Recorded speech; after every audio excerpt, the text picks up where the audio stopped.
상임이사국 중 하나인 저희 중국의 기술을 보시면 아시겠죠? 중국의 드론 기술을 한국이 따라오려면 수백 년은 걸릴 겁니다. 그래서 중국으로 한국이 스파이를 보냈지만 아직 멀었죠? 거기 잠시만요. 제가 아는 바랑 너무 다른데요. 각 나라의 군사무기 전투력에 대한 세미나가 열리고 있는 유엔사나 영국, 런던 회의장 수십 명의 군사 전문가들이 모인 이곳에 한 중국인 사무관이 한국의 국방력은 중국 드론 부대 한 개 소대로 모두 초토화되기에 현대무기 전투력을 논할 가치가 없다는 논리 없는 말들을 쏟아내고 있습니다.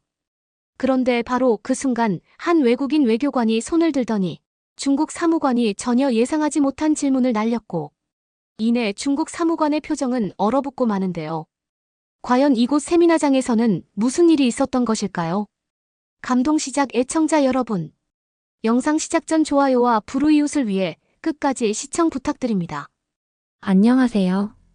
저는 영국 출신이며 유엔군 사무관으로 파견 나온 셀레나라고 합니다. 기술의 나라 영국답게 빠른 속도로 군사무기나 생활편의 드론 기술의 발달을 가져왔고, 이제는 전 세계의 드론 세미나를 한국과 함께 공동 주최하며 수많은 군사 관련 교류를 하고 있는데요. 특히나 최근 드론은 군사 전투용으로도 사용될 뿐만 아니라 드론을 보유하고 있다는 그 자체만으로 전쟁을 억제하는 전쟁 억제 효과까지 가지고 있기에 현재 대부분의 전쟁 밀접 국가들은 저희 드론 학과에 엄청난 재정 투자를 시도하고 있죠. 그래서 그런지 저는 최근 아시아 지역에서 열리는 군사 드론의 세미나에도 다수 참가할 수 있었는데 그 중에서도 중국에서 열린 드론 세미나는 제 상식 자체를 파괴하고 말았습니다. 아시아 지역에서 한국과 비슷한 선진국이라고 알고 있던 중국이었지만 실제 드론 세미나에 참석해보니 그들의 드론 제작 기술이나 이것을 군사 전투력에 접목한 효율성은 처참하게 낮은 수준이었던 것은 물론 중국 국방 사무관들은 자신들의 드론이 오히려 세계 최고 수준이라며 우물 안 개구리와 같은 모습을 보였기 때문이죠. 특히나 중국 국방 사무관들은 최근 전 세계의 드론 기술을 리드하고 있는 한국에 대한 주제가 나오자마자 입에 거품을 물며 난리를 치기 시작했는데요. 중국 사무관들은 한국의 드론 기술은 거의 없는 수준이나 마찬가지며 이뿐만 아니라 실제 국방 전투력까지 너무나 수준이 낮아 중국 드론 부대 한 개 소대에 전부 박살이 날 것이라며 호언장담하는 모습을 보였기 때문입니다. 하지만 중국 사무관의 말이 길어질수록 세미나장에는 조금씩 해당 사무관을 비웃는 소리가 들려오기 시작했고 저는 바로 그 순간 이것이 자신들만의 감옥에 갇힌 중국 국방력의 수준이라는 것을 깨달을 수 있었는데요. 저는 첫 번째 세미나 주제인 한국의 드론 기술에 관한 토론 자체가 의미가 없다고 생각합니다.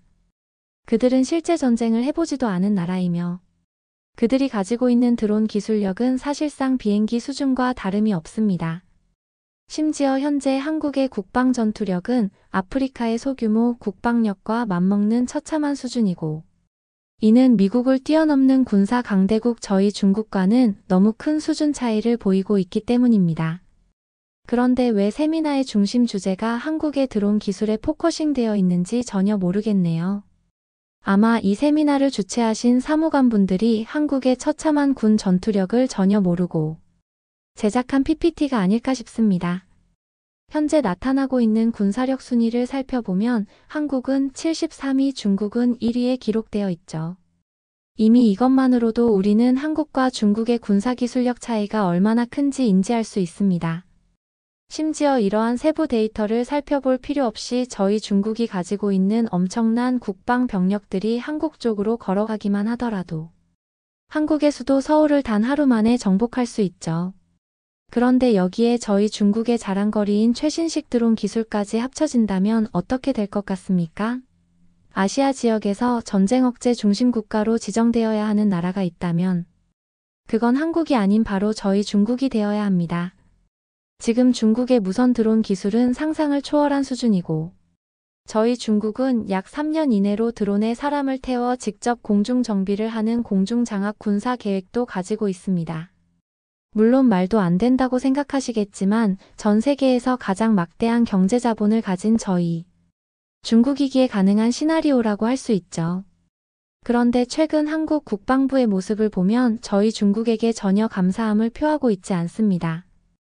중국의 국방 전투력이 마음만 먹고 들어온 부대 1개 소대를 한국의 수도 서울로 보낸다면 그 즉시 서울은 함락될 것인데 한국 국방부는 저희 중국 정부에게 머리를 숙이지 않고 있죠.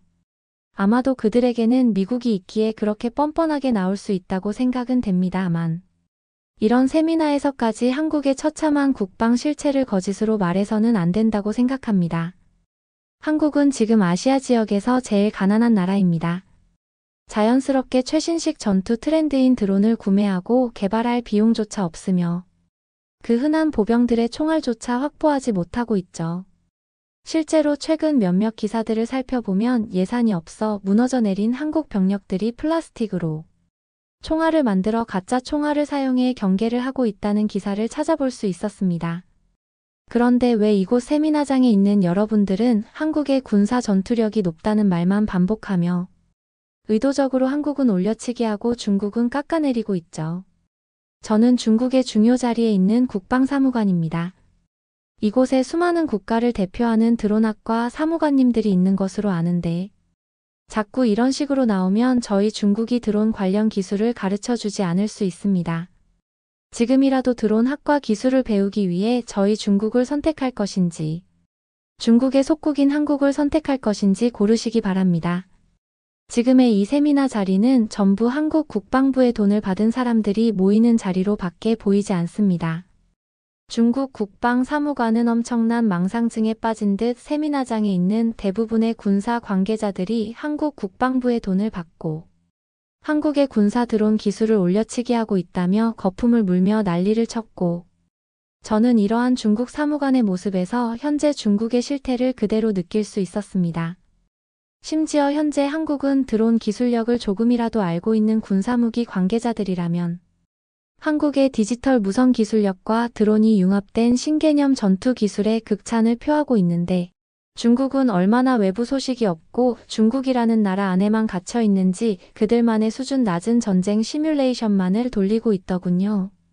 세미나에 있던 저와 같은 군사 무기 관계자 외교관들이나 사무관님들은 웅성거리며 저 중국 사무관은 대체 누가 데려왔냐며 코웃음을 쳤고 과열된 분위기를 식혀야겠다는 생각에 잠시 세미나 중단을 요청하려고 했습니다. 그런데 바로 그때 세미나 한쪽 구석에서 우렁찬 목소리가 들려왔는데요. 자세히 살펴보니 그는 미국에서 넘어온 군사무기 관계자인 것 같았고 으뜸자리에서 일어나더니 중국 사무관을 향해 한국의 성장이 그렇게 두려우세요? 제발 중국 국방부의 세뇌에서 빠져나와 정신을 차리고 현실을 보세요. 지금 드론 무기를 최고로 발달시킨 나라는 한국일 뿐더러 그들의 기존 전투력 또한 미국과 동일한 수준입니다. 중국은 이런 국방 전투력 상위 라인에 있지도 않아요. 이것이 처참한 중국의 현실이라고요. 라며 묵직한 팩트를 날렸는데요. 미국인 외교관의 순간적인 일갈 때문인지 바로 직전까지도 강단 앞에서 한국은 중국의 속국이라 중국과 전쟁 자체를 할 수 없다며 난리를 치던 중국 사무관은 한마디도 못한 채 그 자리에서 얼어붙어 넋이 나가고 말았고 그 모습은 꽤 볼만했습니다. 중국 사무관은 전혀 예상하지 못한 상황이었던 것인지 그 미국인 외교관을 향해 자네 한국에서 태어난 한국인인가? 라는 말만을 반복하며 완전히 패닉에 빠진 모습을 보이더군요. 그리고 이어진 미국인 외교관의 팩트 폭격은 세미나 단상 위에 중국 사무관은 물론 세미나장에 있던 다른 중국 외교관들까지 단체로 묵념시키고 말았습니다. 오늘의 세미나는 군사무기인 드론 그 중에서도 드론 기술을 제일 발달시킨 한국에 대한 주제로 진행되는 세미나입니다. 즉 지금의 세미나 자리는 대부분의 군사 무기 관계자와 사무관들이 한국의 드론 기술력을 배우기 위해 참석했다고 할 수 있죠. 근데 중국 사무관 당신은 대체 뭐죠? 아니 중국 사무관뿐만 아니라 최근의 모든 세미나를 살펴보면 중국인들의 행동 자체가 큰 문제라는 생각이 듭니다. 당신들은 한국에 대해 무조건 의도적인 말을 해야 하는 병이라도 걸린 것일까요? 왜 그렇게 한국은 관심도 없는데? 먼저 나서서 한국은 중국하고 전쟁을 해봐야 하루 만에 무너진다. 한국의 드론 기술력은 중국의 전투기에 그냥 박살난다라며 전쟁학 관점에서 말도 안 되는 논리의 주장을 하고 있는지 모르겠습니다. 당신들이 아무리 그렇게 날뛰어봐야 한국은 이미 그들의 드론 기술력을 극도로 성장화시켜 일반적인 농업시설이나 공장시설에까지 상용화하고 있고, 그들의 실제 군사 무기 드론 기술력은 철저히 숨기고 있는 게 현실이에요. 즉 지금 외부에 밝혀진 한국의 전투 드론 기술은 국방부가 의도적으로 흘린 것이지, 그들의 진짜 드론 기술력은 아직 밝혀지지도 않았다는 사실입니다. 그리고 이러한 한국 국방부의 태도는 그 어떤 누구라도 한국과 전쟁을 한다면 쉽게 이길 수 있다는 자신감이 있기 때문이죠. 그런데 왜 중국 관계자들과 사무관들은 한국을 의도적으로 깎아내리면서 중국의 처참한 현실은 숨기려고 하죠? 당신들은 한국의 군사력 성장이 그렇게나 두렵습니까? 왜 굳이 중국의 군사 전투력을 말하는데 한국을 비교 대상으로 두는지 이상하네요. 그리고 지금 중국에서는 공식적으로 밝혀진 드론 부대가 전혀 없다고 알고 있습니다. 당신들은 지금 그 흔한 전차부대나 보병부대마저 없는 가난한 시절을 보내고 있지 않나요? 탱크가 있기는 하겠지만 그것들은 모두 겉으로 보기에만 멀쩡할 뿐 탱크를 움직일 수 있는 연료와 전기 제어 수단마저 없어 한국과 전쟁 자체를 못하지 않나요?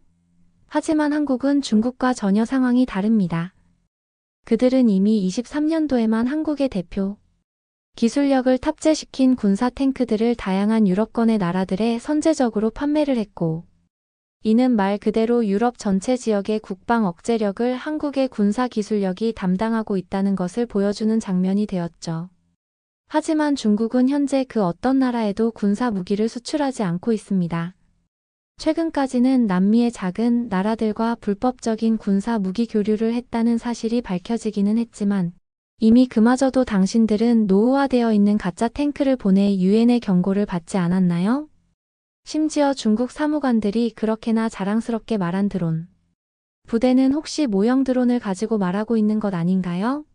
현재 중국에서는 공식적인 드론 부대가 전혀 없으며 단지 23년 말 중국 보병부대의 대규모 훈련에서 드론처럼 보이는 모형 비행기들이 상공에 떠 있는 것이 드론으로 추정되는 물체 전부였습니다.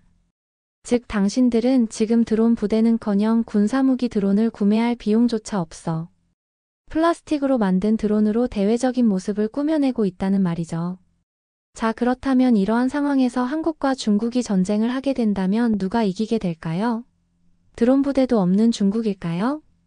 아니면 중국의 모형 드론이 한국에 도착하기도 전에 미사일로 선제 타격을 해버리는 한국일까요? 지금 한국의 미사일 시스템이 전혀 없다고 주장하려던 건 아니겠죠.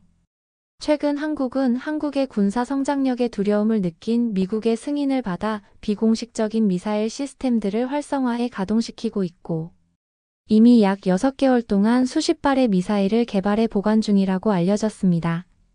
이미 한국은 미사일을 생산하고 저장할 수 있는 기술력은 5년 전부터 가지고 있었지만 미국과의 대외적인 관계를 생각해 대두적으로 모습을 보이지 않았을 뿐이며, 이미 그 5년의 시간 동안 중국의 미사일 기술력은 물론 미국의 미사일 기술력마저 가뿐히 넘어버리고 말았죠. 상황이 이렇다 보니 이제는 한국과 중국의 군사 전투력을 비교하는 것 자체가 무의미한 상황에 이르렀습니다.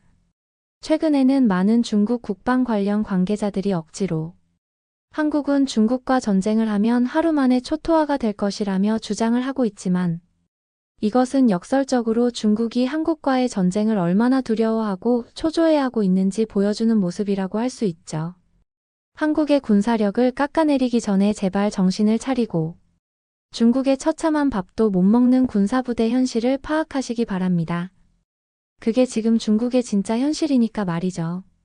미국인 외교관은 중국의 국방력은 사실상 전투 병력만 많아 보일 뿐 현대전에서 아무런 쓸모가 없는 공백 전투력이라며 중국 사무관의 무식을 비판했고, 그 예로 병력은 적지만 미국 그 이상의 전투력을 보여주고 있는 최선진국 한국을 대표적 예로 들었는데요. 세미나장에 있던 다른 사무관들과 외교관들 또한 미국인 외교관의 의견에 동의하는 것인지 외교관의 역관광 발언이 끝나기 무섭게 작은 박수를 치며 호응을 보냈고, 단상 위에 있던 중국 사무관은 완전히 넋이 나가는 표정을 보이고 말았습니다. 실제로 24년 겨울 중국에서는 자신들의 최신식 드론 부대를 보여주겠다며 대대적인 선전 광고를 했지만 알고 봤더니 그것들은 모두 전자식 드론이 아닌 플라스틱 모형으로 밝혀졌던 사건이 있었기에 중국의 처참한 국방 전투력은 이미 더는 말할 가치가 없을 정도로 무너져 내려 신뢰를 잃은 상태였죠. 또 현재 한국의 군사 무기들은 자랑스러운 한국의 전통적인 이름인 흑표 브랜드를 가지고 유럽 전역에 수출되고 있었기에 세미나실에 있던 그 누구도 중국 사무관의 말에 동의하지 않는 모습을 보였습니다. 그런데 바로 그 순간 입을 다물고 있던 중국 사무관 옆에 또 다른 중국인이 나타나더니 한국이 군사 전투력 기술이 높은 이유 자체가 세계 평화적 관점에서 너무 위험한 것 아니냐며 유엔과 함께 한국의 군사 전투력을 억제해야 전쟁을 발생시키지 않을 것이라는 기괴한 주장을 하기 시작했습니다. 또 다른 중국인 사무관은 한국이 전 세계에 전쟁 위험을 유발하고 있다며 그들의 높은 기술력이 오히려 세계적으로는 독이 된다고 했고 오히려 기술력이 조금 부족한 중국이 선한 영향력의 나라에 들어간다는 미친 소리를 쏟아냈죠. 한국의 군사 전투력이 높다고 했는데 이건 엄청난 문제이지 않나요?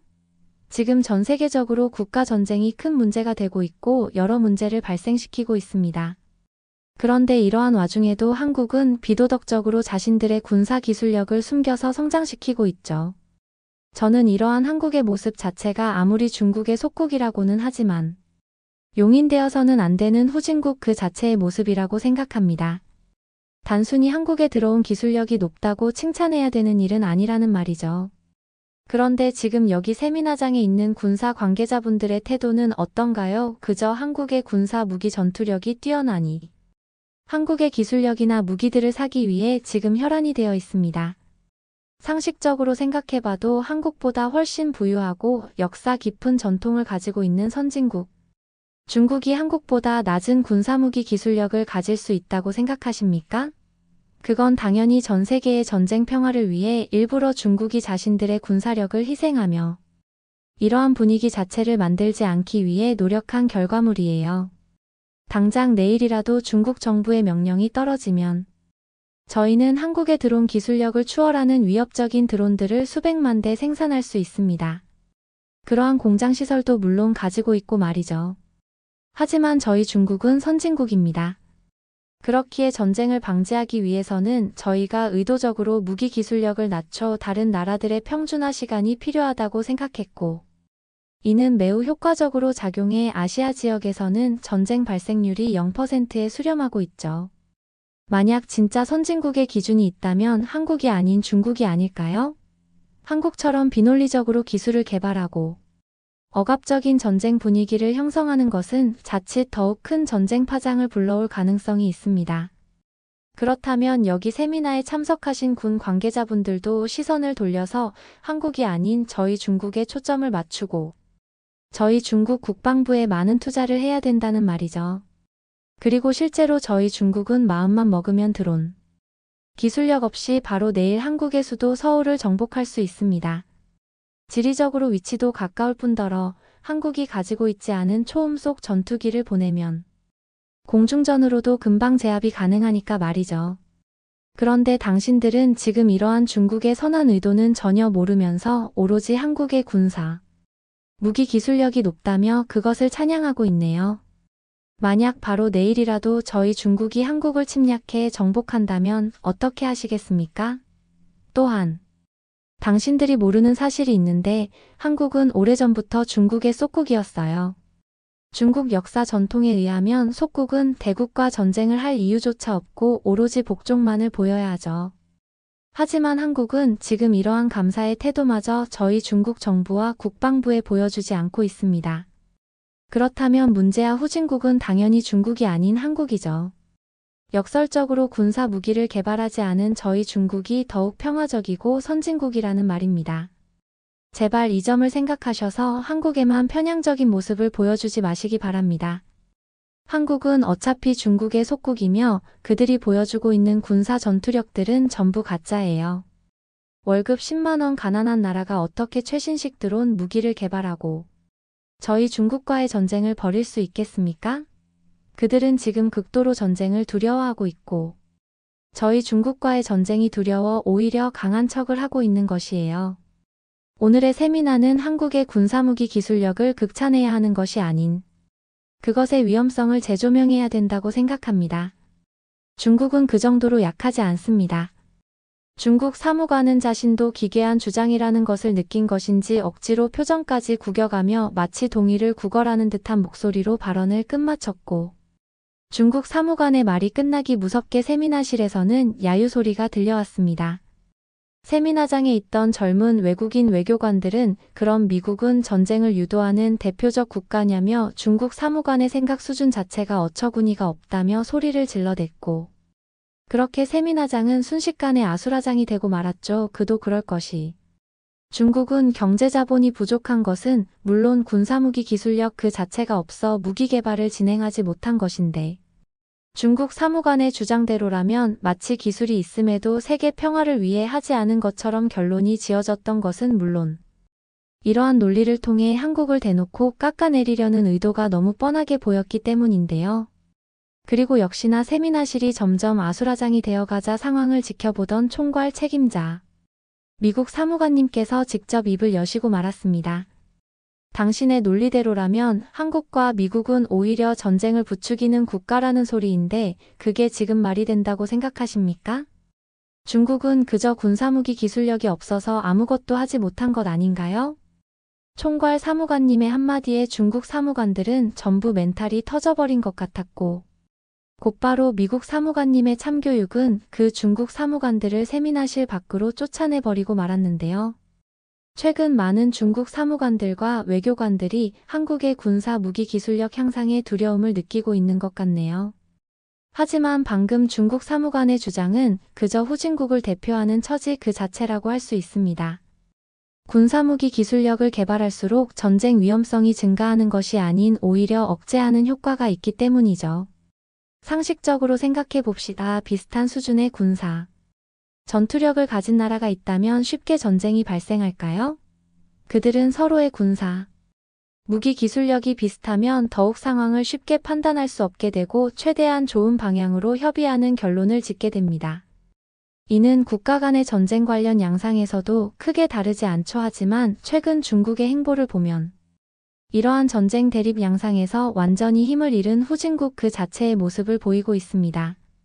경제 성장이 무너져 내리니 실제 중국의 보병 인원들은 밥조차 제대로 먹지 못해 살이 빠지고 있고, 이는 피할 수 없는 전투력 손실로 이어지게 되죠.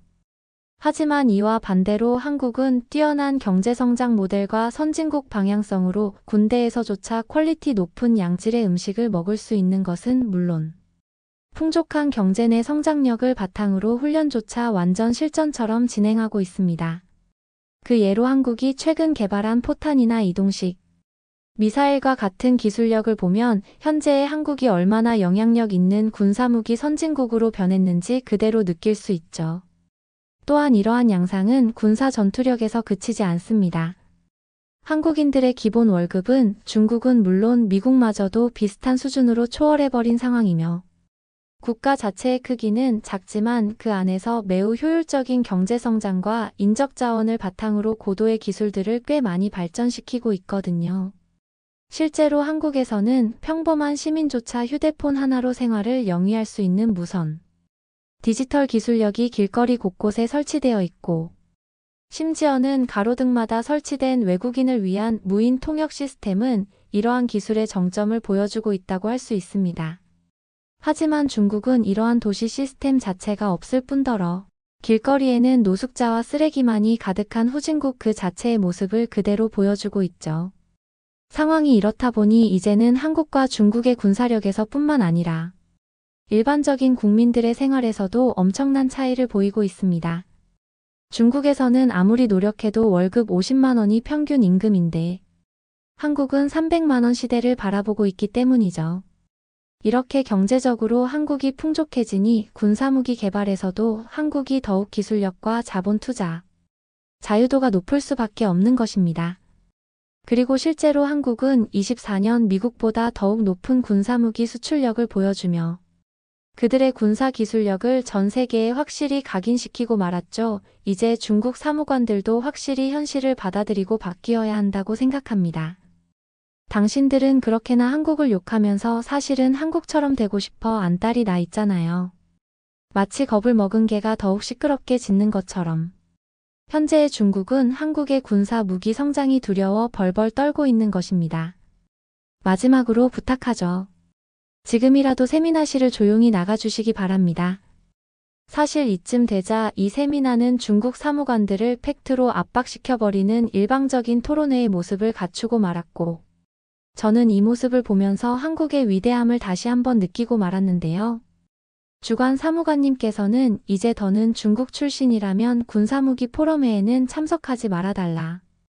는 마지막 요청으로 세미나를 마무리 지으셨고, 저는 이제 한국 관련 토론회에 중국 사무관들이 모습을 보이지 않는다는 사실에 기쁨의 노래를 불렀습니다.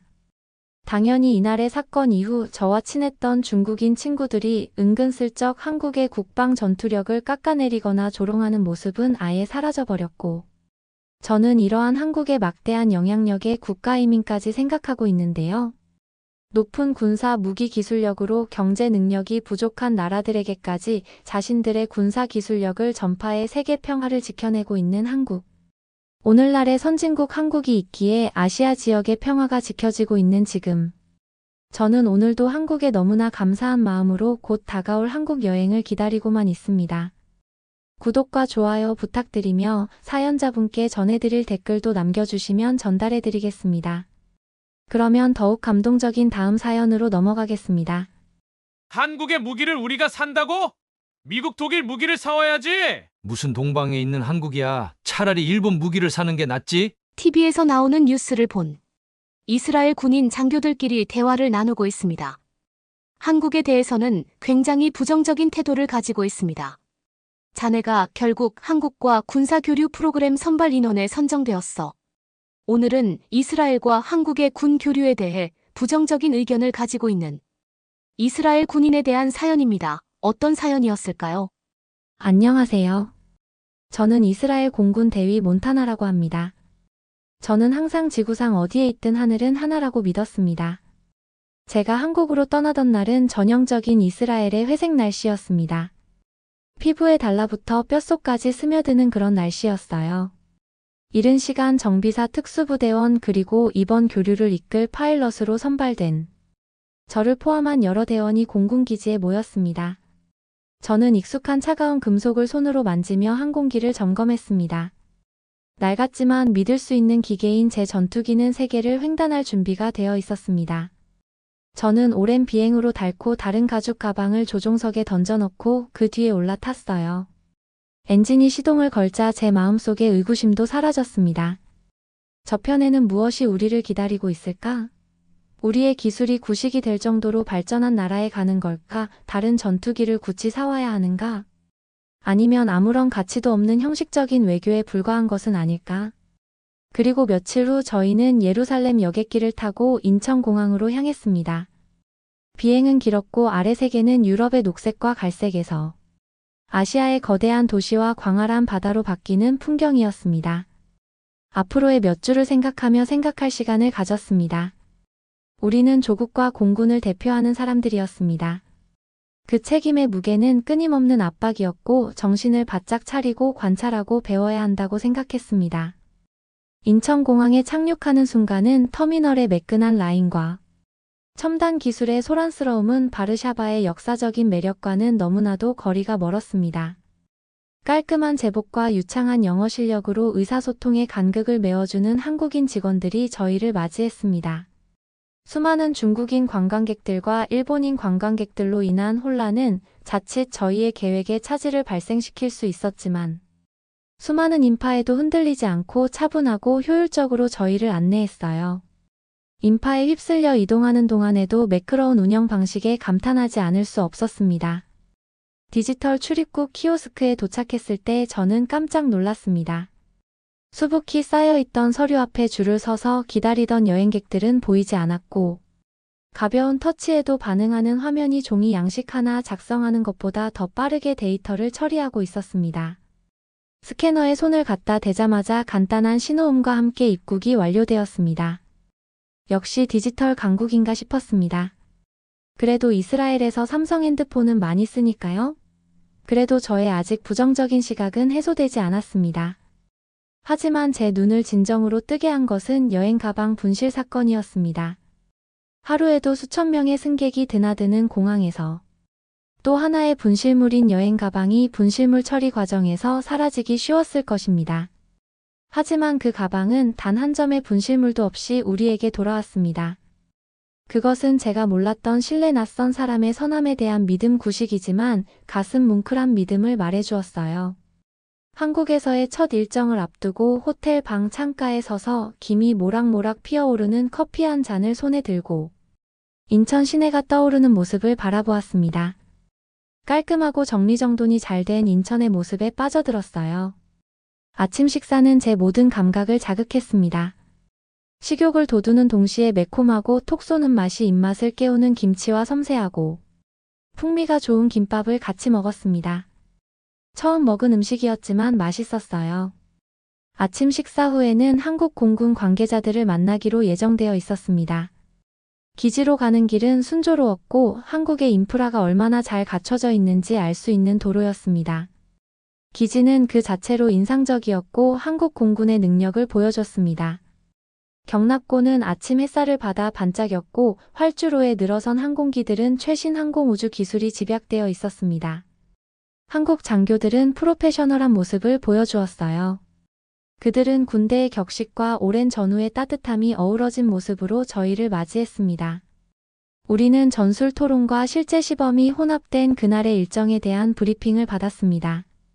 그들의 영어 실력은 완벽하지는 않았지만 노력과 유창함은 칭찬할 만했고 시간을 내어 한국어를 조금이라도 배웠으면 좋았을 것 같다는 아쉬움이 남았습니다.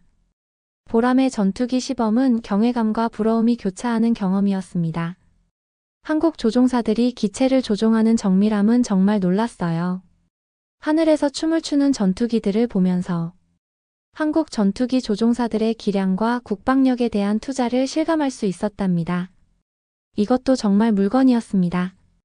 우리가 만약 이것도 사용을 할 수 있으면 어떨까 생각했습니다. 한국의 전투기 기술이 이렇게 발달했다니 전 놀랐습니다. 우리 이스라엘과 든든한 우방국이 되어야 하고 우리가 유럽 전선에서 우뚝 서려면 꼭 이런 최신 전투기도 필요하다고 봤습니다. 아직은 아니지만 곧 우리나라에서도 수출한다는 발표가 나오길 기대하겠습니다. 점심은 공동 식사로 진행되었고 훈련과 임무에 대한 이야기 그리고 하늘을 사랑하는 공통의 마음을 나누었어요. 오후에는 전략과 기술 세션이 이어졌습니다. 우리는 공상과학 소설에서나 나올 법한 첨단 네트워크인 통합 방어 시스템을 소개받았습니다. 그러나 그것은 거의 전지전능한 시선으로 위협을 모니터링하고 평화를 수호하는 작전의 핵심이었습니다. 그날 저녁 저는 앞으로 다가올 날들을 생각하며 마음이 들뜬 채 잠들었습니다. 저는 이 교류의 진정한 목적을 이해하기 시작했어요. 누가 더 잘하고 더 발전했는지가 중요한 것이 아니라 서로에게서 배우고 서로가 발전하는 게 더 중요하다는 걸 깨달았습니다. 그리고 셋째, 날 저는 기대감으로 잠에서 깨어났습니다. 오늘은 대한민국 공군의 중추인 정비사와 엔지니어, 즉 조종사들에게 모든 영광을 안겨주는 숨은 영웅들을 직접 만나러 가는 날이었기 때문입니다. 정비 경납고에 다다랐을 때 그 거대한 규모를 실감하기 시작했습니다. 고향에서 익숙했던 경납고는 이 거대한 구조물 앞에선 왜소해 보였습니다. 내부에는 여러 대의 항공기가 줄지어 서 있었고 각 항공기를 정비하는 기술자 팀은 정교한 동작을 선보였습니다. 형기라는 이름의 수석 정비사가 굳은 악수와 자랑스러운 미소로 저희를 맞이했습니다. 그의 팀은 젊은 직원과 숙련된 직원으로 구성되어 있었는데 모두 충격을 주는 수준의 집중력과 헌신을 보여주었습니다. 형기는 엄격한 체크리스트와 유지보수 일정을 설명하면서 항공 안전과 방어 준비, 테세라는 큰 틀에서 볼트 하나 전선 하나하나의 중요성을 강조했어요. 작업하는 모습을 지켜보면서 모든 작업이 신중하게 이루어지고 모든 도구가 갖추고 있었으며 모든 기술자가 자신의 역할을 명확하게 알고 있다는 점이 인상적이었어요. 한국 문화의 꼼꼼한 성격이 정비사들의 정밀함에도 그대로 반영되어 있다는 생각이 들기 시작했습니다. 형기 씨는 엔진 전면 점검이 한창인 항공기로 우리를 안내했습니다. 그는 그 과정을 자세히 설명해 주었고 기술 용어는 익숙했지만 그들이 사용하는 기술은 제가 본 것 이상의 것이었습니다. 그들은 마모가 문제가 되기 전에 예측할 수 있는 진단 시스템을 사용했는데 이스라엘에서는 아직 초기 단계에 불과한 개념이었습니다. 점심시간이 되자 식당이 아닌 정비사들이 주최하는 바비큐 파티에 초대받았습니다. 불고기와 야채를 구워 먹으며 제복 뒤에 숨어있는 사람들에 대해 알게 되었습니다. 그들은 가족에 대한 이야기, 희망에 대한 이야기, 일에 대한 자부심에 대한 이야기를 나누었습니다. 서로 다른 세계의 경계를 뛰어넘는 동지애가 느껴졌습니다. 오후에는 R&D 부서를 둘러보았습니다. 그들이 진행하고 있는 프로젝트는 단순한 진화가 아니라 혁명적인 것이었습니다. 새로운 추진 시스템부터 첨단 항공전자 공학에 이르기까지 혁신에 대한 추진력을 느낄 수 있었습니다. 저는 이곳에서 세상을 따라잡는 것이 아니라 세상을 선도하려는 그들의 야망의 규모를 충분히 파악할 수 있었습니다. 현기 씨의 디브리핑으로 하루를 마무리했습니다. 그는 공군의 힘은 조종사의 기량이나 제트기의 날렵함만으로 측정되는 것이 아니라 지원 참모들의 힘과 독창성에 의해 측정된다고 강조했습니다. 군대 진정한 힘은 하나의 응집력 있는 부대로서 작전할 수 있는 능력에 달려 있었고 이 점에서 한국군은 탁월했습니다. 한국에서의 넷째, 날 해가 떠오르자 공기는 에너지로 가득 찼습니다. 오늘 저는 엘리트 중에 엘리트인 대한민국 공군 특수부대를 목격하게 되었습니다. 한치의 오차도 허용되지 않는 음지에서 작전을 수행하며 항상 생사를 오가는 특수부대원들이었습니다. 특수부대 훈련시설은 본대와 떨어진 곳에 위치하고 있었어요. 이곳에서 대한민국 최정예 전사들은 기량을 연마했습니다. 훈련장에는 장애물 코스와 정밀 사격의 메아리가 울려 퍼지는 사격장이 있는 거대한 복합시설이 있었습니다. 우리는 특수부대 사령관인 박준장을 만났습니다.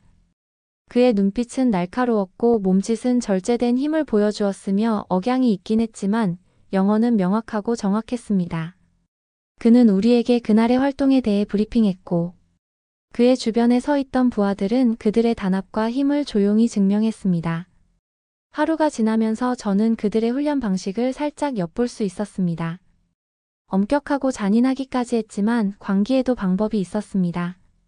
모든 운동과 훈련은 인간의 인내의 한계를 뛰어넘고 근육뿐만 아니라 정신력을 키우기 위해 고안되었다고 하더군요. 저는 대원들이 속도와 효율이 뒤섞인 동작으로 근접 전투를 연습하는 모습을 경외심에 찬 눈으로 지켜보았습니다. 대위는 항공기나 밀폐된 공간에서 한치의 오차도 허용되지 않는다고 설명했습니다. 모든 움직임은 계산되어야 했고 모든 타격은 치명적이어야 했습니다. 오후에는 시뮬레이션 훈련에 참여하도록 초대받았습니다. 인질 구출 시나리오였는데 저는 팀에서 관찰자 역할을 맡게 되었습니다. 장비를 착용하고 팀원들을 따라 납치된 비행기 모형 안으로 들어가자 아드레날린이 솟구쳤습니다. 시뮬레이션은 실제 상황처럼 사람의 말과 함께 진행되었고 몇 분 만에 끝났습니다. 팀원들은 놀라운 수준의 협동심을 발휘하며 하나의 조직으로 일했습니다. 훈련시설에 해가 지는 것을 보며 그날의 행사를 되돌아보았습니다. 대한민국 공군 특수부대는 단순한 군인이 아니라 결단력 기술 불굴의 인간 정신의 화신이었습니다. 그날 밤 저는 제가 목격한 전우회가 한국 공군 장병들 사이에만 있는 것이 아니라는 것을 깨달았어요. 여러 면에서 달랐지만 하늘 위에서는 모두 형제였습니다. 한국에서의 5번째 날은 새로운 열망으로 시작되었습니다.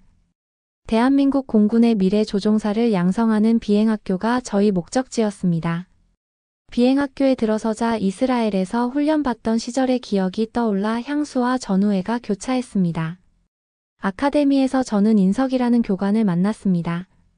인석 교관의 항공에 대한 열정은 푸른 하늘만큼이나 맑았습니다. 하늘은 제자들의 도전과 승리에 대한 이야기를 들려주었고 그 이야기 속에서 하늘을 향한 저희 여정을 떠올렸습니다. 인석은 저를 세션에 초대했고 저는 젊은 생도들을 관찰하면서 그들의 눈에서 몇 년 전 제 눈에서 타오르던 것과 같은 불꽃을 보았습니다. 저는 젊은 생도들을 관찰하면서 그들의 눈에서 몇 년 전 제 눈에서 타오르던 것과 같은 불꽃을 보았습니다. 생도들의 질문은 호기심이 넘쳤고 시뮬레이션은 치열했으며 헌신적인 자세는 틀림없었습니다. 그들은 단순히 비행을 배우는 것이 아니라 국가의 신뢰를 날개로 옮기는 법을 배우고 있었습니다. 오후에는 인석 교관님이 훈련 비행의 부조종사를 맡아달라는 제안으로 저를 놀라게 했습니다. 하늘로 올라갈수록 아래 세상은 점점 축소되고 하늘의 단순함이 우리를 감쌌습니다. 통역이 필요 없는 공유 언어인 기체와 우리 둘뿐이었습니다. 한국에서의 6번째 날은 예상치 못했지만 깊은 관점의 전환을 가져왔습니다. 정비사, 항공교통관제사, 군수팀 등 이분들이 없다면 공군이 제 기능을 발휘할 수 없는 지원 직원들을 위한 날이었기 때문입니다. 저는 정비 승무원들과 함께 오전 시간을 보내며 그들의 세심한 작업을 관찰했습니다. 정비사 한 명 한 명이 안전의 수호자이며 모든 항공기가 전투에 대비할 수 있도록 정밀하게 정비하고 있었습니다. 저는 렌치를 돌리고 부품을 교체하는 등 제가 할 수 있는 일을 도왔습니다. 오후에는 관제탑을 방문했어요. 관제사들은 활주로에서 이착륙을 지휘하는 활주로를 통제하고 있었습니다. 관제사들은 저를 반갑게 맞아주었고 관제사들의 목소리에 귀를 기울이다 보니 관제사 역할의 중요성을 실감할 수 있었습니다. 한국에서의 군사 교류를 한 지 일주일이 되었고 저는 지상 높은 곳에서 땅과 바다가 뒤엉켜 펼쳐진 풍경을 내려다보고 있는 제 자신을 발견했습니다. 이번 여행에서는 드물게 혼자 조종석에 앉아 한반도의 가장자리를 지나는 항로를 조종하고 있었습니다. 아래로는 비무장지대 DMZ가 상처처럼 펼쳐져 있어 분단된 땅에 여전히 존재하는 긴장을 가슴 아프게 느끼게 해주었습니다. 조종실의 고요함은 지난날의 북적거림과는 극명한 대조를 이루었습니다. 그동안 만났던 사람들과 그들이 나눴던 이야기 그리고 제가 배운 교훈에 대해 생각할 시간을 가졌습니다. 열정적인 교관 준성님이 생각났습니다. 정비사들의 헌신, 항공 관제사의 정확성, 물류팀의 헌신도 생각했습니다. 한국에서의 여정 8번째 날에는 공군의 숨은 영웅들을 기리는 행사가 열렸습니다. 모든 임무의 성공을 위해 보이지 않는 곳에서 묵묵히 일하는 이들의 노고를 인정하는 날이었습니다. 기지에서 열린 기념식에서 정비 승무원, 관제탑 운영자, 군수 코디네이터 등 많은 사람들이 표창을 받았습니다. 한 명씩 호명되어 표창을 받았습니다. 평소 스포트라이트를 받지 못했던 이들이 마땅히 받아야 할 인정을 받는 모습을 보니 감회가 새로웠습니다. 노련한 한국 장군의 기조연설은 제게 깊은 울림을 주었습니다.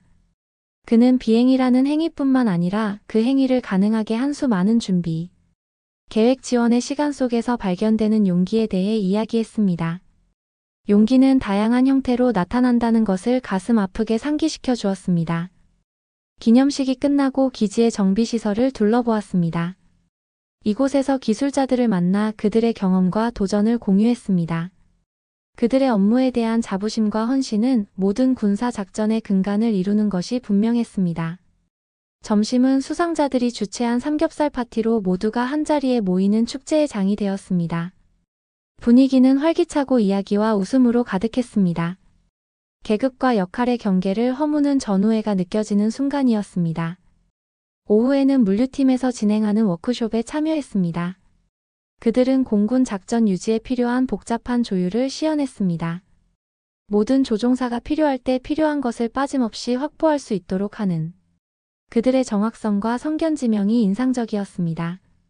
하루가 끝나갈 무렵 저는 공군의 힘으로 결집된 수많은 개인의 노력을 되돌아보게 되었습니다. 군대의 진정한 힘은 눈에 보이는 영웅들뿐만 아니라 보이지 않는 영웅들에게도 있다는 것을 깨달았습니다. 그날 밤 저는 고국에 있는 정비사들과 직원들에게 편지를 써서 그들의 노고에 대해 새롭게 느낀 감사를 표현했습니다. 비행에 성공할 때마다 그들의 보이지 않는 영웅심에 대한 경의를 표한다는 것을 이해하게 되었습니다. 한국에서의 군사교류 마지막 날인 9일차 저는 다시 한번 하늘을 날았습니다. 하지만 이번 비행은 달랐습니다. 광활한 우주를 배경으로 지구의 곡률이 드러나기 시작하는 대기권. 가장자리에서 사색의 시간을 가질 수 있는 고독한 임무였습니다. 상승하면서 지난 3주간 제가 경험한 일들이 한꺼번에 떠오르더군요. 첫날의 회의감이 새로운 만남과 함께 식사를 나누고 이스라엘 유산과 한국 문화 사이에 놓인 이해의 순간마다 어떻게 녹아내렸는지 생각했습니다. 2만 피트 상공에서 내려다본 아래 세상은 엄청나게 커 보이기도 하고 무한히 작아 보이기도 했습니다. 하늘 위에서는 국경이 보이지 않았고 지상에서 중요해 보였던 갈등은 우리 모두가 집이라고 부르는 지구의 웅장함 속에서 사라졌습니다. 기름 묻은 손에 환한 미소를 머금은 정비사 긴박한 상황에서도 침착함을 잃지 않는 조종사 흔들림 없는 집중력을 발휘하는 관제탑 운영자. 복잡한 수요와 공급에 춤을 추는 물류 담당관 등 제가 만났던 사람들을 떠올렸습니다. 한 사람 한 사람이 공군이라는 집단을 구성하는 중요한 실타래이며 국가를 방어하는 임무의 필수적인 존재였습니다. 고공의 평화와 고독은 저에게 미래에 대해 생각할 수 있는 공간을 제공했습니다. 한국에서의 시간이 저를 변화시켰다는 것을 깨달았어요. 새로운 전술과 전략뿐만 아니라 우정을 쌓고 낯설었던 문화에 대한 깊은 존경심을 가지고 이스라엘로 돌아가고 있었습니다. 하강을 준비하면서 저는 한국의 깊은 감사함을 느꼈습니다. 다른 나라 군대의 심장부를 엿볼 수 있는 드문 기회를 얻었고 두 팔 벌려 환영받았으며 제가 가르친 것보다 더 많은 것을 배웠습니다. 활주로에 착륙하면서 저는 이것이 제 여정의 끝이 아니라 새로운 장의 시작이라는 것을 느꼈습니다. 한국에서 배운 교훈은 제 커리어뿐 아니라 인생에 대한 접근 방식에도 영향을 미칠 것 같았어요. 저는 하늘을 향해 마지막 경례를 하며 내렸고 그 하늘은 더 이상 이스라엘이나 한국이 아닌 그저 우리 모두의 하늘이었습니다. 그리고 더욱더 한국과 협력을 해서 우리도 유럽에서 가장 강한 나라로 우뚝 서고 싶다는 생각이 듭니다. 그러면 더욱 재미있는 다음 사연으로 넘어가겠습니다. 서울은 가장 재미있는 나라예요. 제발 서울에 한 번만 와보세요. 그렇게 재밌는 나라를 두고 왜 중국으로 유학을 왔어요? 저 공부를 너무 못해서 중국에 있는 대학밖에 갈 수가 없었어요. 중국에 있는 식당에서 중국 사람들도 아니고 네덜란드 남성과 한국 남성이 이야기를 하고 있는데요. 하고 있는 말이 다소 황당합니다. 무슨 일이 있었던 걸까요? 안녕하세요. 저는 이제 막 취업을 성공해서 발령만을 기다리고 있는 피오르입니다. 저는 네덜란드에서 살고 있고 20살이에요. 비행기가 네덜란드의 푸르른 녹지를 뒤로하고 구름 위로 솟아오르자 저의 심장은 설렘과 두려움이 뒤섞인 채 뛰었습니다. 취업이 확정된 저는 취업 전까지 시간이 있어서 여행을 떠나기로 마음먹었습니다. 고향인 암스테르담의 안락하고 친숙한 환경 외에는 아무것도 몰랐습니다. 모험심이 강한 친구 로버츠는 중국으로 교환학생을 다녀온 적이 있었는데 중국에 가보기를 권유했어요. 아주 재미있는 나라라고 하면서요. 저는 지구 반대편인 아시아로 떠나는 여행을 떠나기로 결심했습니다. 비행기가 베이징에 내리자 저는 창밖으로 펼쳐진 거대한 대도시를 바라보며 눈을 떼지 못했습니다. 비행기에서 내리자마자 저는 중국의 피오르시를 파도처럼 맞닥뜨렸습니다. 거대한 대도시를 바라보며 눈을 떼지 못했습니다. 저는 로버츠가 들려주었던 이야기 자금성과 만리장성 북적이는 시장. 그리고 네덜란드에서는 본 적 없는 엄청나게 많은 사람들 너무나 다른 문화에 대해 생각했습니다. 비행기에서 내리자마자 저는 중국의 피오르시를 파도처럼 맞닥뜨렸습니다. 공항에는 제가 알아들을 수 없는 언어를 구사하며 지나치는 사람들로 북새통을 이뤘습니다. 인파 사이를 헤치고 지나가던 전혀 어울리지 않는 곳에 있다는 느낌을 받았습니다. 심지어 목소리가 다들 너무 컸어요. 소리를 지르는 게 이 나라에서는 기본인 듯 했습니다. 저는 여기가 시장인지 공항인지 구분이 안 될 정도였어요. 심지어 일처리는 오직 중국 사람들에게만 빨랐습니다. 누가 봐도 수상해 보이는 중국 사람들은 통과시켜 주었지만 저는 오랜 시간 동안 수색을 받아야 했어요. 저는 비자까지 받으면서 올 나라인가 싶었습니다. 이 느낌은 호텔에 도착하자 더욱 깊어졌습니다. 얇은 플라스틱으로 만들어진 벽은 옆방에서 나는 모든 소리를 그대로 받아들였습니다. 정말 플라스틱으로 만든 것 같았어요. 똑똑 두드리기만 하면 이상한 소리가 났습니다. 옆방 사람이 장난스러운 사람이었으면 둘이 같이 듀엣곡을 부를 수 있을 정도였어요. 옆방의 알람 소리가 그대로 들렸습니다. 수돗물에서는 이상한 냄새가 나서 마시기조차 조심스러웠습니다. 호텔 직원에게 불만을 토로했지만 돌아온 것은 어깨를 으쓱하며 무시하는 반응뿐이었습니다. 문제없다라고 말했지만 저에게는 모든 것이 문제처럼 느껴졌습니다. 네덜란드도 물이 너무 깨끗한 나라는 아니지만 정말 샤워하는 물조차 이상했어요. 누런색의 물로 샤워를 하니까 깨끗한 느낌이 하나도 안 들었어요. 다음 날 중국의 유구한 역사에 빠져들고 싶어 자금성을 방문했습니다. 하지만 그의 흥분은 곧 좌절감으로 바뀌었습니다. 저는 이렇게 넓은 성은 처음 봤어요. 유럽에서는 보통 정찰을 하겠다고 높게 성을 쌓는데 자금성은 정말 넓었습니다. 하지만 그 넓은 곳에 사람들이 빽빽이 있었어요. 광활한 자금성은 사람이 너무 많았고 경찰의 존재는 압도적이었습니다. 그들은 중국어로만 말하며 군중 사이를 헤집고 다녔고 혼란스러워하는 관광객들에게 아무런 설명도 해주지 않았습니다. 관광은 괜찮았지만 나무가 한 그루도 없었어요. 과거에 황제가 암살당할 것을 두려워해 나무를 심지 않았다는 이야기였죠. 그러나 너무 더웠어요. 정말 더웠어요. 쓰러질 것만 같았습니다. 저는 다 보지는 못했지만 빨리 다음 장소로 이동해야겠다고 생각했어요. 최악의 일은 그 다음에 일어났습니다. 경찰은 설명을 해주지도 않고 출구를 봉쇄하기 시작했어요. 그리고 모든 사람의 짐을 검사하기 시작했습니다. 저는 무서웠어요. 도대체 무슨 상황인지 알 수가 없었죠. 밀실 공포증이 커지는 것을 느꼈습니다. 저는 그날 다른 관광지를 방문하고 싶었지만 몇 시간이 지나도 사람들이 자금성 성벽 안에 갇혀있자 그 희망은 사라졌습니다. 알고 보니 무슨 일이었는지 아세요?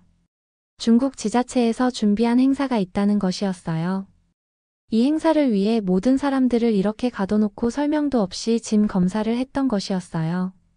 이렇게 해도 되는 건가 저는 정말 놀라웠어요. 네덜란드였으면 고소도 가능한 일이에요. 물론 시간과 돈이 많이 들겠지만요. 화장실은 호텔보다 더 충격적이었죠. 청결하지 못한 화장실과 긴 줄 그리고 전반적으로 어수선한 분위기에 저는 실망감을 감추지 못했습니다. 아니 남자 화장실이 솔직히 더러워질 게 뭐가 있어요. 하지만 여러분이 상상하는 그 이상이었어요. 저는 돈 내고 쓰는 유럽의 화장실이 최악일 것이라고 생각했는데 그보다 더한 것을 경험했습니다. 그날 밤 호텔 방에서 잠이 들었는데 옆방에서 들려오는 소리가 얇은 벽을 뚫고 들어왔습니다. 그는 네덜란드의 조용한 밤과 익숙한 고향의 안락함을 떠올렸습니다. 그 순간 그는 결단을 내렸습니다. 중국에 더 이상 머물 수 없었습니다. 네덜란드로 돌아가야 했습니다. 산을 가로질러 웅장하게 뻗어있는 만리장성은 관광객들로 넘쳐나 그 역사의 엄숙함을 해치고 있었습니다. 북적이는 거리에서 저온 의사소통에 어려움을 겪었고 중국어로 말을 걸면 멍하니 쳐다보거나 조급한 듯 고개를 끄덕이는 반응만 돌아왔습니다. 언어 장벽은 끊임없는 장애물이었고 알아들을 수 없는 대화의 바다에서 저를 고립시켰습니다. 저는 무엇보다 제가 사람 구경을 온 건지 만리장성 구경을 온 건지 알 수가 없었어요. 사람들이 어찌나 많은지 그리고 그 사람들이 어찌나 사람들을 밀어대던지 다음날 아침. 저는 로버츠에게 전화를 걸었어요. 친구가 추천해준 여행지라 참으려고 했지만 도저히 참을 수가 없었어요. 나 집에 갈 거야. 로버츠의 웃음소리가 소화기 너머로 울려 퍼졌습니다. 그가 말했습니다. 그래서 중국이 재미있는 거 아니야. 예상치 못한 것들 제 잘못이었어요. 로버츠가 제정신이 아니라는 것을 잊고 있었습니다. 저는 정말 피곤하고 환멸을 느꼈어요. 취업 전 마지막 여행인데 이렇게 최악을 경험하는 게 짜증났어요. 네덜란드로 돌아가면 로버츠랑 절교할 거예요. 제가 중국을 떠날 준비를 하던 중 식당에서 중국인처럼 보이는 사람이랑 밥을 먹을 기회가 있었어요. 하지만 곧 중국인이 아니라는 것을 알 수 있었어요. 영어를 엄청나게 잘했거든요. 한국 유학생 준호와 우연히 마주쳤습니다. 준호는 저희 환멸에 대한 이야기를 공감하는 마음으로 귀 기울여 들었습니다. 그는 아시아에 다시 한번 기회를 달라고 말했어요. 세상에서 제일 재미있는 나라가 서울이라고요. 저는 의심했어요. 가장 재미있는 나라가 서울인데 왜 중국으로 유학까지 왔어요? 저 공부를 못해서 중국에 있는 대학밖에 갈 수가 없었어요. 저희는 같이 울었습니다. 취업 전 마지막 여행을 이렇게 쓰는 게 너무 속상했던 저는 준호의 조언을 받아들이기로 결심했습니다. 저는 한국행 비행기를 예약했고 그 결정은 최고의 선택이었어요. 한국행 비행기는 조용했고 오랜만에 경험하는 고유의 행복을 느꼈어요. 준호의 말을 떠올리며 과연 한국이 중국에서의 압도적인 경험과는 다른 경험을 제공할 수 있을지 궁금해했습니다. 서울에 도착하자마자 차이점이 확연히 드러났습니다. 인천국제공항은 효율성과 청결함의 표본으로 중국에서 겪었던 혼잡하고 혼란스러운 공항과는 극명한 대조를 이루었습니다. 직원들은 친절하고 정중하게 저를 안내하며 입국 수속을 수월하게 도와주었습니다. 서울에 첫 발을 내딛자 피오르대적이면서도 역사가 깃든 도시가 펼쳐졌습니다. 거리는 깨끗했고 공기는 베이징에서 경험했던 심한 오염이 없었습니다. 대중교통도 놀라웠습니다. 지하철은 광범위하고 체계적이며 사용자 친화적이었고 한국어와 영어 표지판이 모두 표시되어 있었습니다. 중국에서의 경험과는 완전히 대조적으로 쉽게 도시를 돌아다닐 수 있었습니다. 제가 만난 사람들은 모두 정중하고 예의 바른 사람들이었습니다. 도시 전체에 퍼져 있는 질서와 평온함에 놀랐습니다. 혼잡한 지역에서도 개인 공간에 대한 감각이 있었기 때문에 매우 높이 평가가 되더라고요. 이태원에서 깨달음을 얻은 저녁을 보내고 서울에 있는 호텔로 돌아왔습니다. 거리는 한산해졌고 선선한 밤 공기는 상쾌했습니다. 제 마음은 여전히 새로운 친구들을 사귄다는 설렘으로 들떠 있었지만 한편으로는 푹 쉬고 싶다는 기대감도 있었습니다. 호텔에 들어서자 이전에 묵었던 중국 숙소와는 확연한 차이가 느껴졌습니다. 로비는 깔끔하게 정돈된 바닥과 은은한 조명에 반사되는 광택이 돋보였습니다. 직원들은 정중한 인사말과 따뜻한 미소로 저를 맞이했고 모든 몸짓에서 프로페셔널함이 느껴졌습니다. 차분하고 질서 정연한 분위기에 마음이 편안해졌습니다. 방으로 향하면서 구석구석 세심한 배려가 느껴졌습니다. 복도는 매우 깨끗했고 중국 호텔에서 흔히 볼 수 있었던 어수선함이나 소음이 전혀 없었습니다. 객실 문을 열고 들어서자 감탄사를 연발하게 만드는 광경이 저를 맞이했습니다. 방은 흠잡을 데 없이 깨끗하고 우아하게 꾸며져 있었습니다. 침대는 깔끔하게 정돈되어 있었고 새하얀 침구와 푹신한 베개가 놓여 있었습니다. 이게 호텔이지라고 저는 소리 질렀어요. 저는 창문으로 걸어가 커튼을 걷었습니다. 도시의 불빛이 별처럼 반짝이는 밤의 서울 풍경은 숨이 머물 듯 아름다웠습니다. 모든 것이 감사했어요. 혼란만 있었던 중국에서의 경험과는 너무나 달랐습니다. 이 한국 호텔에서는 평화로움과 세심한 배려가 저에게 깊은 울림을 주었습니다. 로버츠를 용서하기로 했습니다. 어쨌든 덕분에 한국에 올 기회가 생겼으니까요. 침대에 기어 들어가자 부드러운 시트가 저를 감싸는 느낌이 들었습니다. 방은 에어컨의 부드러운 윙윙거리는 소리를 제외하고는 조용했습니다. 새로운 경험과 인연으로 가득했던 하루를 완벽하게 마무리할 수 있었습니다. 밝고 화창한 아침 저는 서울에서 가장 유명한 유적지 중 하나인 경복궁을 방문하기로 결심했어요.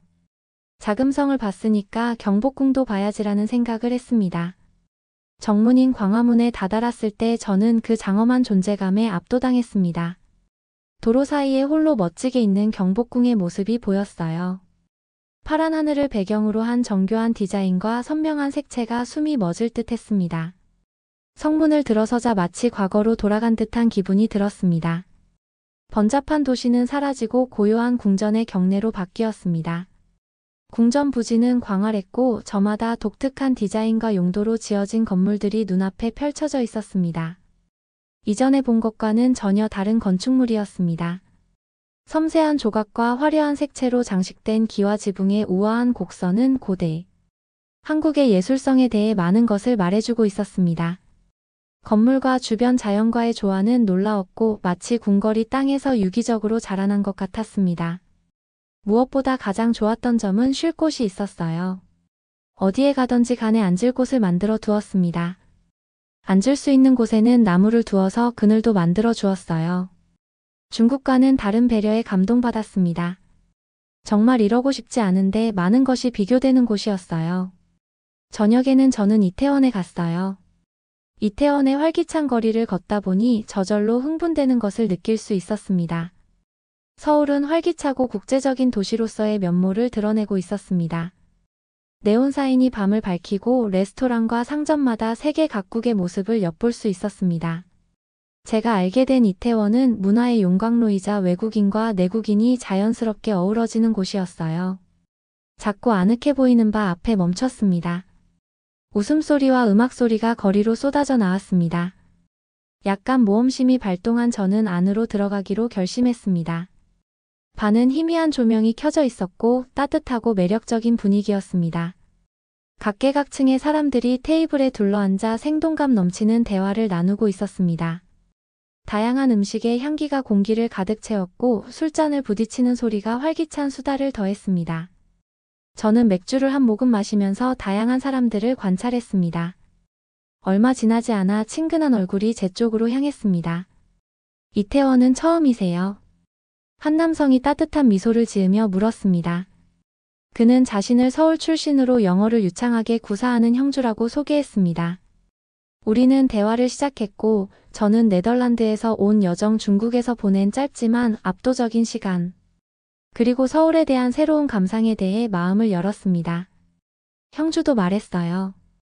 많이 여행을 다녀봤지만 결국 서울을 가장 사랑하게 된다는 이야기였죠. 저는 공감했어요. 이 잠깐의 여행으로도 서울을 사랑하게 되었거든요. 정말 일자리만 있다면 서울에서 살고 싶을 정도였어요. 제 구글 검색창에는 한국 이민이라는 검색 흔적이 있었습니다.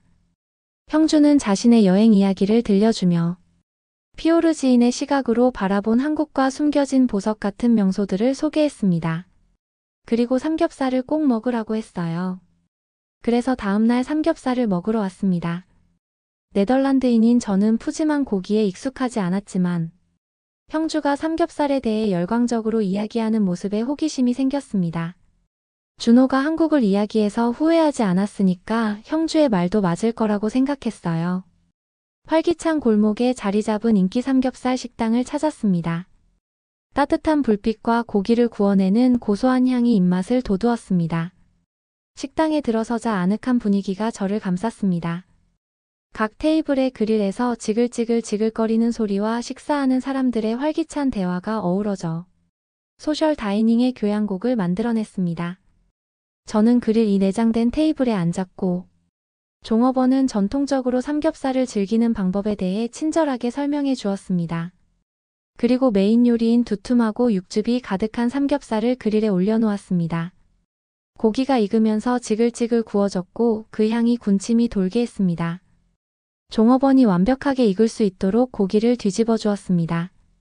돼지고기가 다 익으면 종업원의 지시에 따라 상추, 잎에 한 조각을 싸서 매콤한 쌈장 소스와 마늘 한 조각을 넣었습니다. 한 입 베어 물었더니 감탄사가 절로 나왔습니다. 육즙이 풍부한 돼지고기가 입안에서 사르르 녹으며 아삭한 상추와 양념장의 매운맛 마늘의 알싸함이 완벽한 조화를 이루었습니다.